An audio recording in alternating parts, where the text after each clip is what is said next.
Welcome to the podcast She is Fab, where we discuss all things fab, women empowerment, and life coaching. My name is Evelyn, also known as the Fab Chieftess, and I am a mindset transformation coach. Welcome to another episode of the She is Fab podcast. My name is Evelyn, your host, mindset transformation coach. And today I have the pleasure of speaking to Destiney Kinsey. Destiney is a licensed clinical social worker serving both the states of Texas and Louisiana. She also provides online therapy services to those interested in individual therapy. She has a passion for helping others, help themselves, and ultimately live the life that they want to live. Welcome, Destiney. So hi, Evelyn. So yeah, as you mentioned, I'm Destiny, and I am a licensed clinical social worker. And my job right now, currently, I work full time in a school providing individual and group therapy and crisis services to students at a middle school. And in my part time, I do online therapy, and I'm in the process of starting my own private practice doing 100% online therapy. So I'm really excited about that. And I'm just here today to speak with you regarding some of the topics that we talked about. Great. I am so happy to have you. Obviously, you have a wealth of knowledge when it comes to therapy. So I have to ask, right? You're working in one capacity right now, and you've been doing online therapy, but now you're trying to launch your own practice. What inspired that move for you? So much. So there's so much that inspired that for me. So I would say that doing the online therapy that I do now, sorry, no motion was going on in the house. So, but I would say just doing the online therapy that I do now has shown me that I have a passion for working with a certain population when it comes to therapy. I really like working with adults ages, 18 plus. Um, so with that, being able to work with the adults, I've learned that that's really more so my passion. Um, and I like that. I like to be able to help others. I like to be able to work with adults. And so that is what really launched, my wanting to do my own private practice. Also, the freedom and flexibility that comes with that, that, you may not get otherwise. That also is, something that has prompted that for me. And having my daughter, especially, was something that made me think about that because I know that I want to eventually branch off into self-employment full time. Eventually, not sure when, but I wanted to start out doing that so that I could have more time with her. What prompted me to want to do my own online therapy practice is that I had been doing the online therapy for a couple of months, under other companies, and I do that currently. And I have found that I have a population that I enjoy working with. I really enjoy working with women and ages 18 plus. And so for me, that is really where my passion lies. And with private practice, having the ability to see my ideal client, to be able to work with them and work in my specialty is something that I'm really excited about. Also, the freedom and flexibility that comes with being able to own your own practice. And after I had my daughter, that really, you know, it spoke to a lot of other stuff in me because I started to become interested in like postpartum issues and things like that. And that, branched open a whole new area of therapy for me that I'm interested in. So I want to incorporate that into my practice as well. So yeah, that is what prompted me to want to own my own online therapy practice. So I have to take it back a little bit.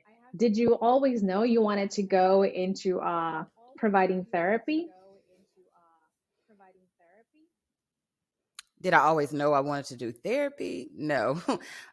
So when I first started social work, in my major social work, like undergrad, my idea was to really work in either a shelter, like I really want to work in a homeless shelter or work in a domestic violence shelter. And then I realized that their social work is just so broad. There was so many things. Like I never even thought I would be doing therapy at all, even school-based therapy that I do now. I never thought that I was going to be doing it. I always had different ideas. But once I did my internship in a school, I fell in love with working in a school, fell in love with working with the students. And so I got hired by the place that I did my internship, the school district that I did my internship with. And so it's been school social work for me ever since. That's great. My cousin is actually a social worker. She's a family therapist. So I'm always curious as to what leads folk down the path to the career that they're in or the career that they're transitioning to. Now, Mhm. are there any challenges that you face And when for working with your me, clients? Because obviously, with I would therapy, say that. you Oh, know, there can be so many things that you deal with, not just with your interaction with the client, but also how they engage with you. mm. So challenges. Sometimes people feel like they're ready for therapy, but they're not there yet. And what I mean by that is a lot of people don't understand that therapy is a big commitment. It is. Some people look at it like, oh, it's only an hour out of my week, and that's fine, and that's it. But therapy is so much more than just the time that you actually spend with your therapist. It's the homework that you're doing outside of your sessions, or applying the things that you learn in your sessions to your daily life, because that's what actually makes it work. And so if you're only doing therapy for that hour that you're in your session, or that 45 minutes that you're in your session, and you're not applying it to your daily life, then it's not going to be effective. And so I think that's a challenge that I've been met with sometimes, is that people feel like they're ready for therapy, but they're not quite ready to implement everything they're learning into their lives. And that's normal. It takes time to be able to do that. Another challenge I think that I face sometimes with therapy is sometimes people don't really want to change the way that they're doing things. They come to therapy and they want to understand why they're doing things, but then they don't really want to change it right then. And so sometimes it can be a struggle for us to get past that, like to get past the way that people are used to doing things and trying to do it new ways. And so I would say those are my main two challenges that I've seen with providing therapy. Gotcha. All right, and we're back.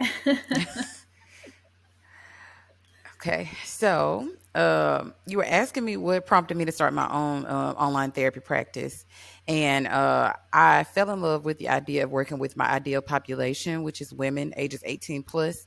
Whenever I started doing online therapy for the company that I work under now, I love working with adults and children, and so with my full time job, I do get to work with kids, and then doing my online therapy practice part time, I would get to work with women 18 plus and work with women on transitional issues, life changes, job changes, career related stressors, family related stressors, things like that.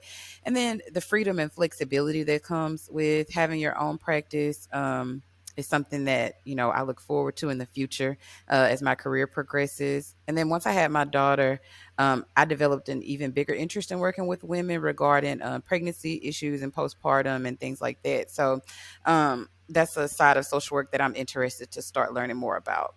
And it's something that I want to offer eventually in my practice once I'm more trained in that area.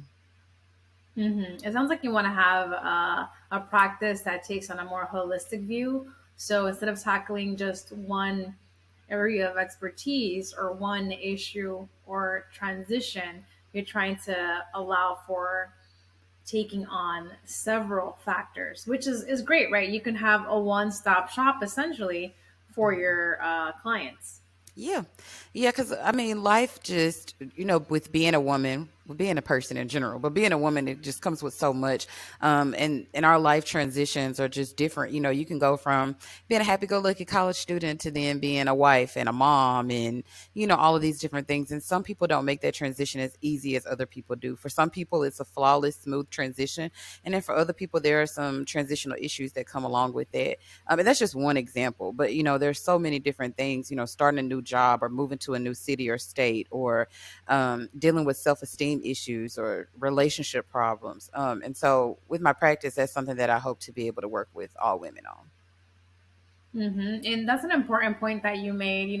Some folks have an easier time with the transitions. Other folks may, experience challenges, or things may come up that they weren't aware of.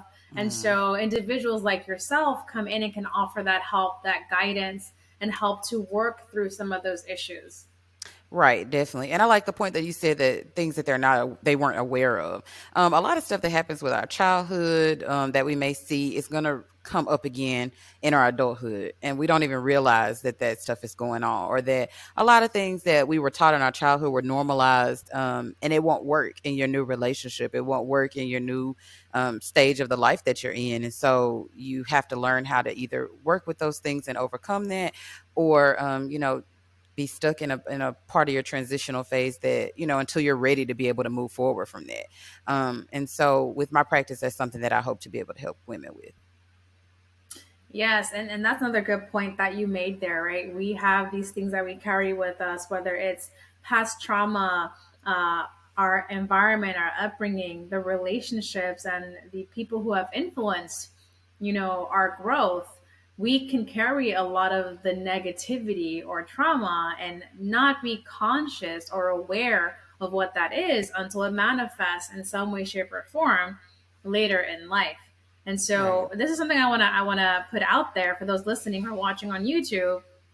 I'm a mindset coach, but Kinsey is a licensed clinical social worker. So she actually has more power, so to speak, to address certain issues like trauma, like mental health, right? There's a difference there when it comes to coaches versus a counselor versus a therapist.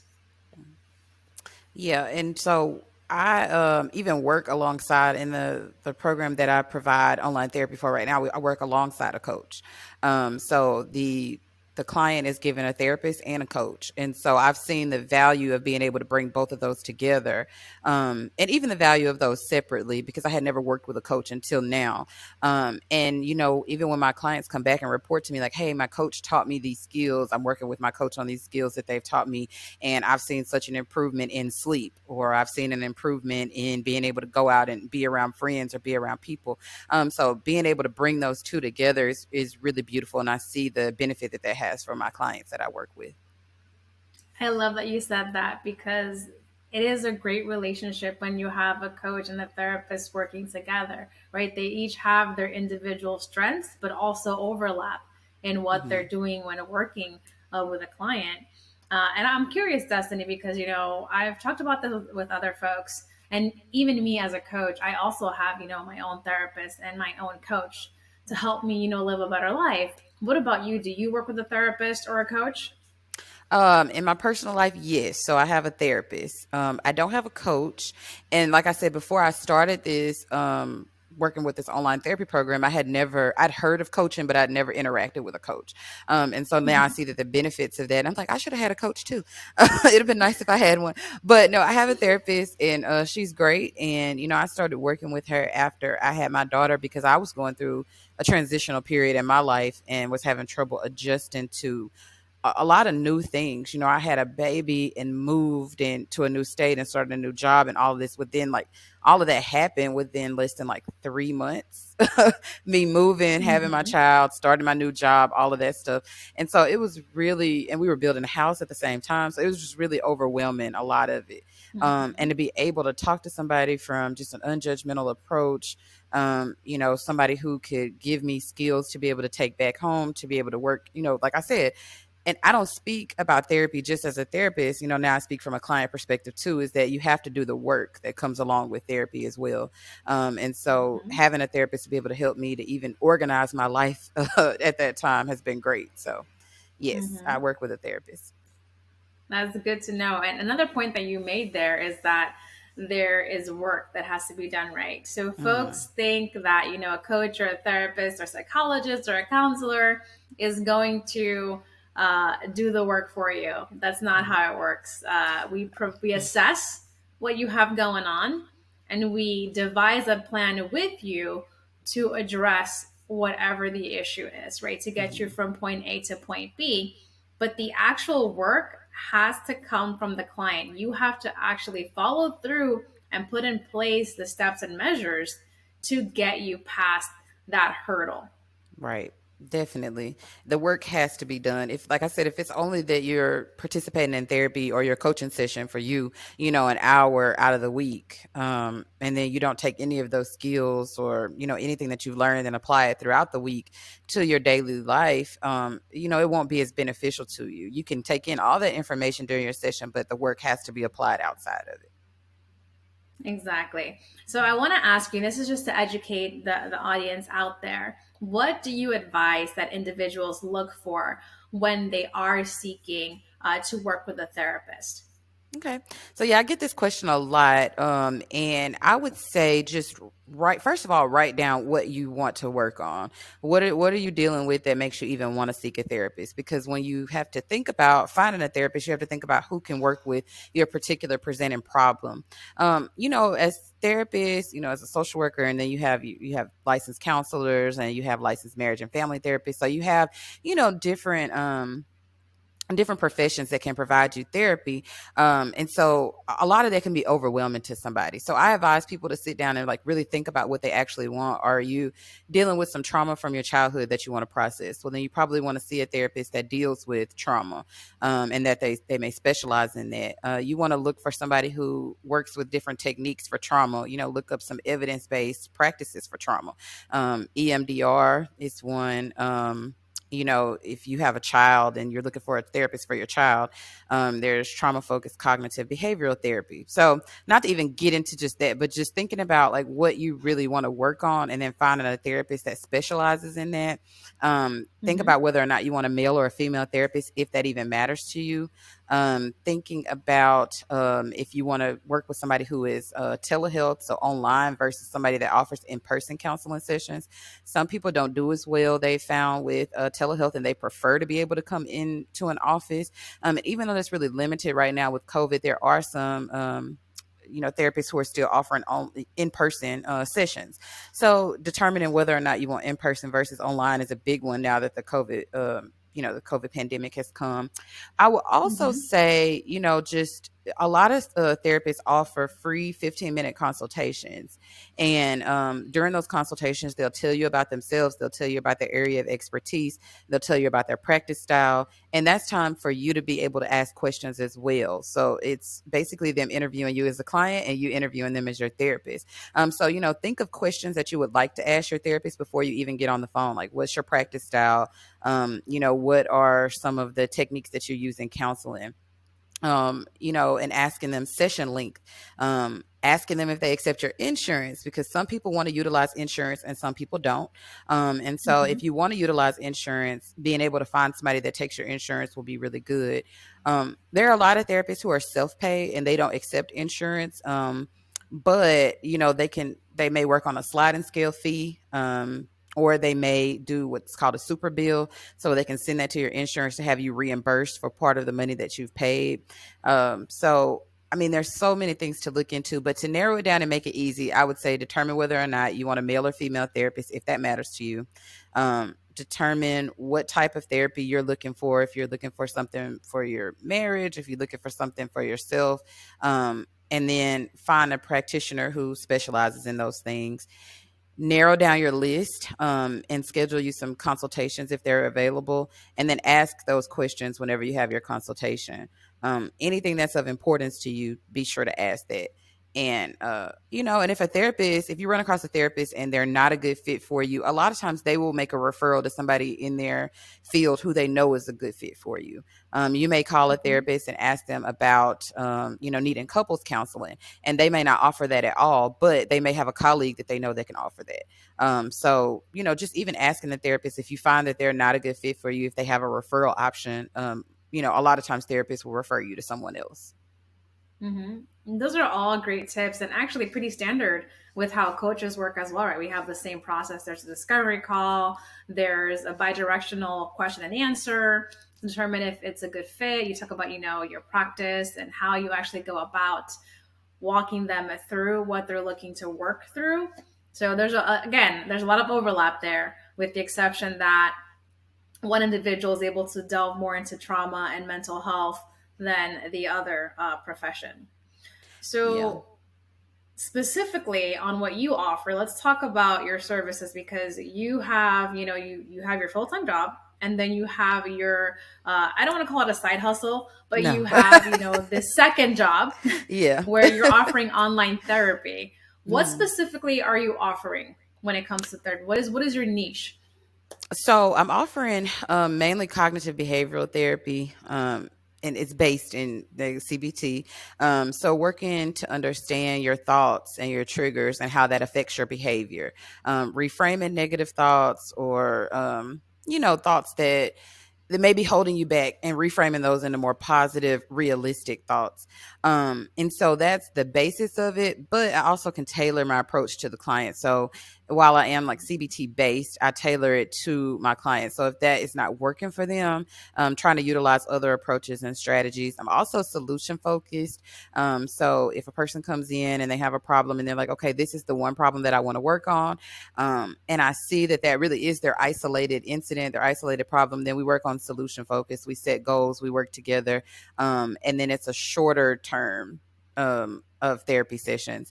So for me, I work in those modalities, but I'm going to be working with, like I said, people who are women who are dealing with transitional Mhm. stressors. So those, like I said, starting a new job, starting a family, graduated from college. So I've seen that, post grad depression. A lot of people refer to it as post grad depression. So graduating from college and then trying to find a job out in the workforce, or graduating from college, Mhm. finding that job in the workforce, moving away from your friends, having to be this new kind of adult that you didn't have to be when you were in college. I've seen a lot of that, adjusting to life, having a professional career while some of your friends are still in college or not having to have that transition yet. So Mhm. for me, it'll be just offering services to help people talk about the problems that they're having, and then helping them find solutions and skills to be able to, work on their issues that they're presented with. And what drove you to work specifically with women? I mean, because I'm sure maybe men have approached you to seek therapy. I know men have approached me, but obviously I prefer to work with women because of what I feel I can offer and how I feel I can relate. hmm And that's similar to why I want to work with women. Um, and currently, I provide online therapy to men and women. And so I'm able to do both, but it is my preference to work with women because of the reasons that you just stated. I'm able to relate, and especially to, even these transitional issues that I'm discussing. So it's easier for me to relate, and I think it's easier for the women to relate to me. And it's my preferred population for that reason. And I think that it's where my passion lies. So that's my reason for wanting to take on women for my practice. We have a lot of similarities because as a mindset coach, as part of my practice, you learn about several different methodologies and you get certified in different areas. So CBT, cognitive behavioral therapy, as well as REBT, which is rational emotive behavior therapy, are things that I include in my coaching as well. Granted, like I said, when it comes to deeper trauma or deeper issues, at that point it's my job to refer them to a actual therapist or psychologist to help with those deep-seated issues. On that note, though, have you had to refer a client to someone else or stop working with somebody and send them to another professional because of the issues that they're trying to work through? So yes, I have had to do that for clients who are seen as, I'll say, as a greater risk, safety risk. So those who may have had a recent suicidal thoughts or attempts may be better served on in-person care as opposed to the online care that I was able to provide at that time. And so I've had to refer out for that. There are some things that I just don't have training in to be able to work with people on that, like general therapy practice is, I don't have that for them. And so people who may be dealing with, I know that I've had someone come to me with an eating disorder before, or thoughts of this person having an eating disorder. And they're like, well, I think that, she's having an eating disorder. I'm not really sure and can't help her. And if it is an eating disorder, I can't work with that because I'm not trained in that. And my whole protocol is do no harm. So I don't want to go in and say, oh, well, since I'm a licensed clinical social worker and I have all this clinical knowledge, I should just be able to go right in and work with an eating disorder. That's just not how it works. So I referred out to somebody who is trained in eating disorders so that they can work with that person. So if it's completely, if it's completely out of my scope, I don't work with it. And that's only for the client's benefit. That's not me just saying like, oh, I don't want to do this, but it's for the client's benefit. I'm so glad that you said that, because one of the things that, as coaches, you should be doing, therapists, psychologists, what have you, your interest should be that of the client, right? Like you said, do no harm. If you do not have the skill set to help this individual with what they're trying to get through, to process what they need to process, it is your responsibility and your duty to refer them to who can help. Or if you can't refer them and you don't know someone who you can refer them to, just stipulate that you aren't able to work with them and these are the reasons why, right? There's two thoughts of thinking that I've seen in the field. There are folks who are just trying to get clients and they'll take on whoever without having, the proper solution or methods to actually help them. And then those who live with integrity, who are like, no, this is my field of expertise. This is how I can help. We are not a good fit, but here's somebody who can help you with your problem. So I love that you are actually doing the work and looking out for your client's interest and sending them to where they need to go if you're unable to help yourself. Yeah, definitely. Because I know that what experience I would want to have with a therapist. I don't want to go to a therapist and I tell you, at our consultation call or even at our intake, because some therapists don't do consultation calls. So even if we do our intake together and then, I realize that I'm dealing with these issues, you realize I am, and then you really know that you can't help me, but you still bring me in every week and talk to me and basically waste my time because you don't know how to deal with this issue and I need help with this issue. So I think about if I was the client, like how I would feel entering into a therapeutic relationship with someone who knows that what I'm dealing with is out of their scope of practice. Exactly. So something else I want to ask, obviously you work with various clients, different backgrounds, and they may come to you with different issues. Is there any one area that you enjoy working on or working through more than others? Yes. So I would have to say self-esteem building. So if clients sometimes come and they're having problems with just self-worth, self-esteem, and it's causing them to present with depressive symptoms, they may not be depressed, clinically depressed, right? But they may be presenting with depressed symptoms. And I like to see the growth from the beginning when, clients are, unsure of themselves, unsure of their worth, I like to see that growth from that to the end where it's like, okay, I know who I am. I know what I want. They're accomplishing goals. They're trying new things. And so that is really like one of my favorite parts of being a social worker and providing therapy is to see that transformation from the beginning when a person is unsure of themselves to the end where they're like, oh no, I can do whatever. I can do anything. And so that's my why for me. I love to see that. I agree with you there. We love to see a client's growth, those aha moments where things just click, and just having them express how things have improved or changed in their life based on the help that you were able to provide. Yes, definitely. I love it. And I just love to see like it's a complete attitude change, from the beginning to the end. So it's great to see. So I have to ask, you mentioned that, your practice is founded or based on CBT, cognitive behavioral therapy. A lot of coaches or therapists that I speak to tend to have some sort of methodology or maybe an acronym or something that they name their work process with how they engage with clients. Do you have something like that? I don't, not me. I meet the client where they are, wherever you're at that point, and then we kind of go from there. And I like for the client to help guide their own process as well. And so what I mean by that is, if I like to check in with the client and say, hey, do you feel like what we're doing is helping in any way? Do you feel any changes? And of course, this isn't after the first or even second session, but when working together, I would say at least 4 sessions in, seeing, okay, are these things actually working for you? Are you trying any of them? What would you like to see more of in therapy? Is there anything that I'm not touching on that you would like to work on? And so I work with the client to kind of guide that. So no, I don't have any acronyms or anything yet. There may be something that comes up in the future with more practice, but right now that's how I pretty much guide my sessions. Yeah, not that that's required. I was just curious because I always hear folks like, I have this method, and I have my own method too. So I was just curious. You made a good point in your last statements with regards to like how you're working with the client and leading them based on what they're specifically going through. Are there any tool sets that you find yourself using more than others in your therapy sessions?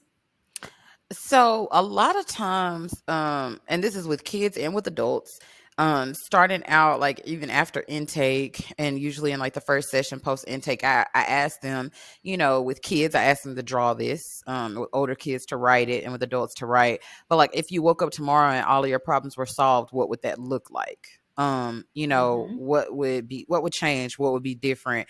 Would people in your life be different? Would your situation have changed in any way? Like, and that helps you to kind of look into it and say, oh, okay, I'm identifying like this is an issue for you. It's like if a kid tells me, and this is just an example I'm just throwing out, but like if a kid was to tell me, I'll wake up tomorrow and my mom would feel better, she wouldn't be sick anymore. Okay, well then now I know that it's really bothering that child that the parent is sick. Or if an adult, I'm working with an adult and they wake up and they say, oh, okay, I'll wake up tomorrow and I'll just be 100% debt free. I won't have any debt. Well, I know that debt is something that's really bothering them and maybe affecting their quality of life. So I use that to just kind of pull some things out. I use it especially with people who, don't want to reveal a lot of things, because even if they are ready for therapy, sometimes it's hard. If you've never talked to anybody about your problems, I don't know. Like a lot of people think that, if you just go sit in front of a therapist, you're supposed to be able to pour it out. And it doesn't work like that. Some people have never talked about the things that go on in their lives with anybody. So I use that technique sometimes just to get more information from people about, what they want to work on and what's bothering them. You brought something up that I was just like, it hit me. The thought that going in to see a therapist or even a coach or counselor, that you're supposed to immediately just offload, all this information and what you're going through. And it doesn't always work that way. I will say this, especially as a minority Latin woman, we had to go to therapy when I was younger. I grew up in a very dysfunctional household, and that required us to go to therapy to bring some sort of peace in the family. And I will tell you that at that age, even though I understood what was going on, I didn't understand why we had to go to therapy. It wasn't something that I thought was useful, in my youth. And what I noticed as I've gotten older and, engaged more, sought my own therapy and, even became a coach, I realized that in ethnic groups, in minority ethnic groups, there's a lot of that. People don't seek therapy, or they don't think that therapy is helpful. And when they're in it, when they're forced to go to therapy, they don't quite know how to deal with it, how to address it. So yeah, it's common. And I get that question a lot, especially with me being Black, and people say, well, why do Black people not want to go to therapy? Or, why do minorities not want to go to therapy? And it's not even that it's not a don't want to. It's just sometimes there is stigma associated with mental health. There's stigma associated with getting help. Even with you talking about going to family therapy, it's great that your family was able to even do that, because some families are so caught up in the stigma that it presents to, like, oh, you're going to family therapy, like your family is it's just so terrible, like it's just so messed up, like what could be so wrong that you have to go to therapy? Or we look at it from like the spiritual or religious standpoint, where it's like, oh, you could just pray about it and you don't have to go to therapy because you could just do that. And so for me, what I found when I'm talking to people about it is that if you are religious or spiritual, because I'm a Christian, but I believe in therapy. And so you can have God and a therapist if that's if that's what you believe. If you believe in God, you believe in Jesus, you can have those things. You can have both. You could take your problems to God and you could take your problems to a therapist. If it's not within your culture to seek therapy, maybe even looking into yourself and saying, okay, maybe this is not exactly my culture, but is it me? I am a part of this culture, but is it me to want to speak to someone? I want to talk to somebody. And then there's the other side of the coin, like you say, where people may be forced and not ready to open up when they're actually there in therapy. And for that, it takes a lot of rapport building as a therapist. You have to be able to relate to clients, meet them where they are. I'm not going to be able to identify with every single experience that my clients have because I'm not them. However, I can be warm, I can be open, I can be non-judgmental, I can be empathetic, and present that to them so that they can feel more comfortable sharing things with me. Because like I said, I won't know how to address every single thing that you've ever dealt with. I won't have felt that, but I can help you with those things once we talk about them. Yes, and that rapport building is key because, like I said, I went to therapy when I was younger, much younger, and by younger I mean I must have been like 11 or 12 at the time. And I recall we had family sessions and then we had individual sessions. Mm-hmm. And the family sessions I feel went a little bit better because it was all of us, and so there was less pressure, I feel. But then when I found myself alone in my own therapy sessions, I would kind of be more introverted, not want to share as much. And as the sessions continued, as the therapist built more rapport with me, I felt more comfortable in opening up and sharing. So that's important. Definitely. So another thing I want to go back to was the feedback. You mentioned, you seek feedback from your clients, which we all do, right? You wanna ensure that the tools you're providing are working for them, or if something's not working, you want to hear what that is so you can adjust the tooling. I always tell my clients, even at session 1, right? It's okay to follow up and say, hey, we have these action steps for this outcome. How are you feeling so far? Right? It's okay to ask that in that first session, or I'm sorry, after the first session is over. But something else that I also express with the feedback is that it does take time, right? Sometimes you get clients that are looking for an immediate result, like after session 1, and that's not how it works. It's a buildup of communication, collaboration, and applying the tooling before you can start to see that change. It needs to build up. It's not an immediate transformation. Right. Have you had clients come to you and say like, oh, like I thought this was going to work for me from day one? It's funny. I start smiling when you start talking about it because I just recently saw a shirt that someone got made and it said, I'm a clinician, not a magician, though I see why you're confused because and it's natural, especially if you've never been to therapy before and you've seen it on TV and you're like, oh, that worked for them in one session. Like, I know that I don't have problems that bad. I mean, I should be able to get one and done. I'm good. And so it's just really a misconception and, needing to be educated on that. I have had people who feel like, after one session that nothing got accomplished. And I mean, it could even be as simple as the intake and they're like, nothing got accomplished. I'm like, but this is the information gathering section. So, I think a lot of that can be alleviated by educating from the beginning on what therapy is, what your therapeutic style is. And even like you said, that it takes time to be able to build even our therapeutic relationship, right? Much less for you to start seeing those results of working with your therapist. It's not going to happen right after your first session, and it may take a few before you start to see anything going on. So I do encourage my clients to stick with it, give their feedback, but also, like you said, stick with it, go through with it a little bit and see, make sure you're fully applying yourself to everything that we've talked about so that you can see some results of that.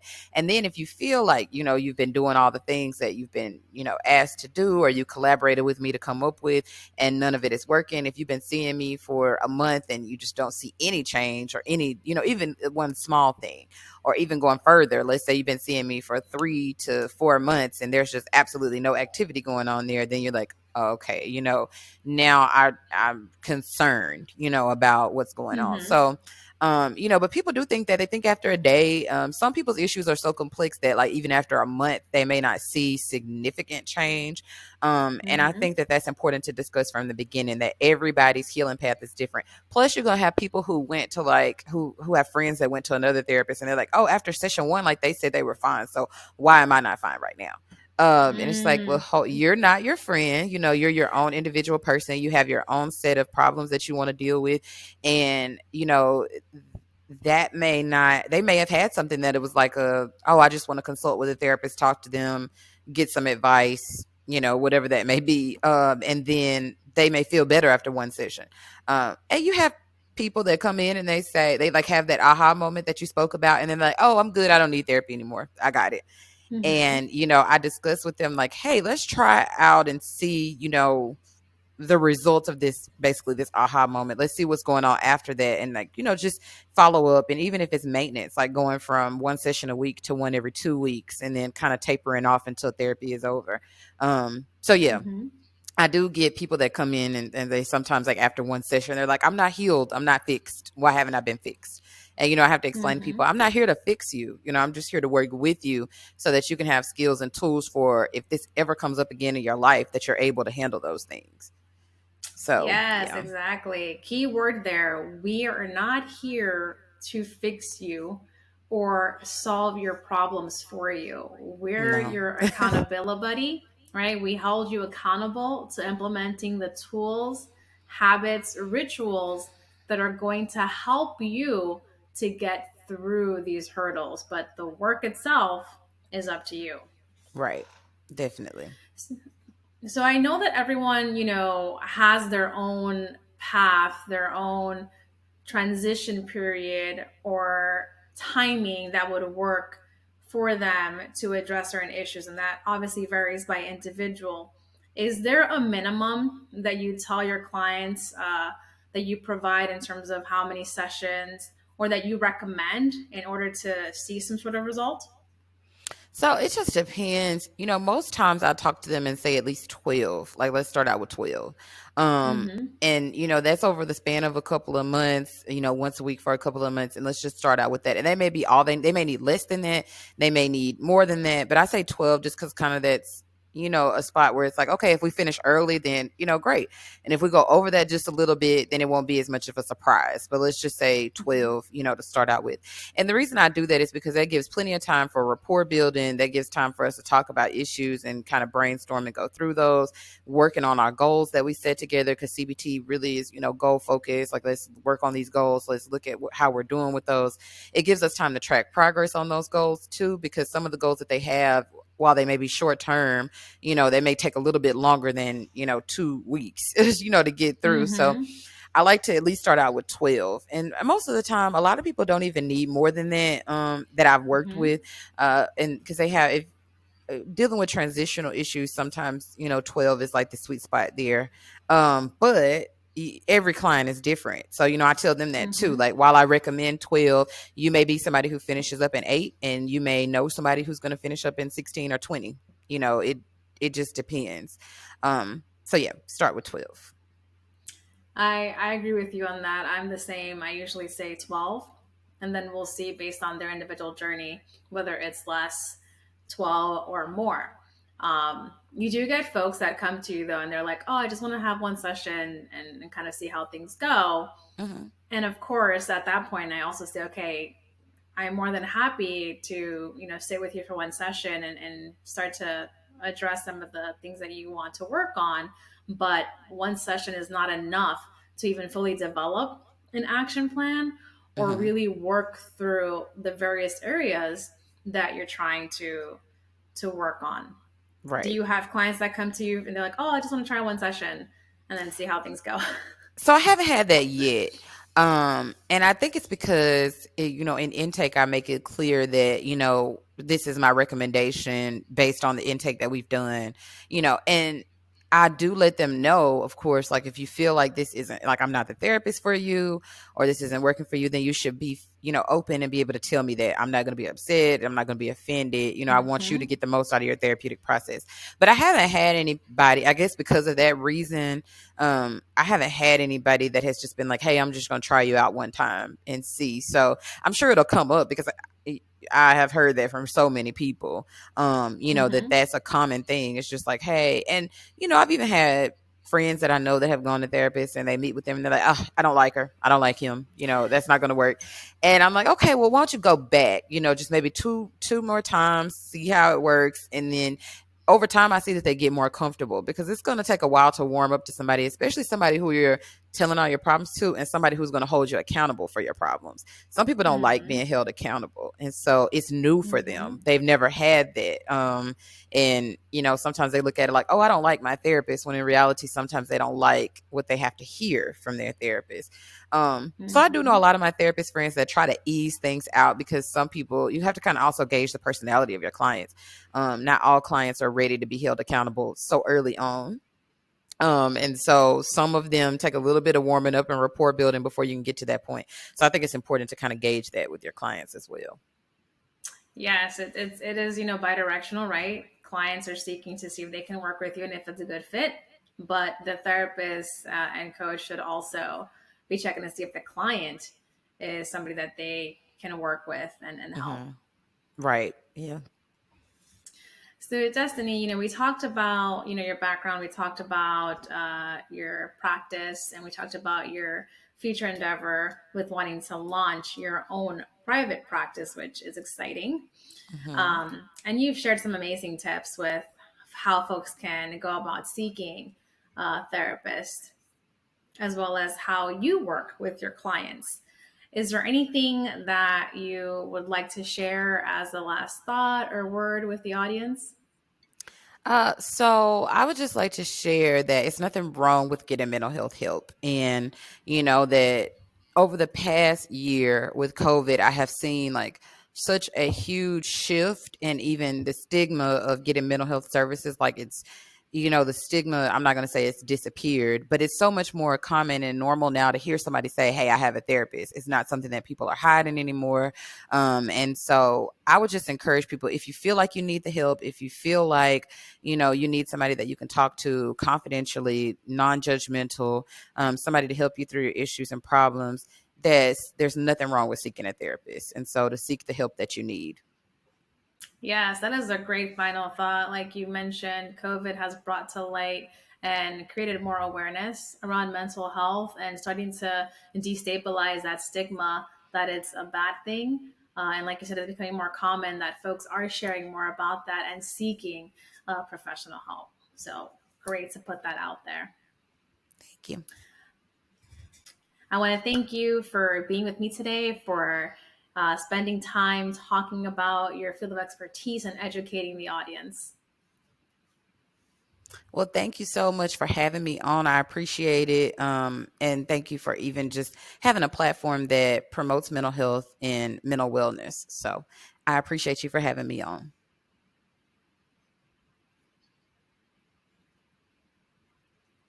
You're welcome. I have been glad to have you here with me today. And, as usual, everyone, we're going to post all the information in the YouTube details and podcast details for how to connect with Destiney, learn more about her and her services. Lastly, as I always say, preparation, accountability, execution, and resolve are keys to your success. Until next time.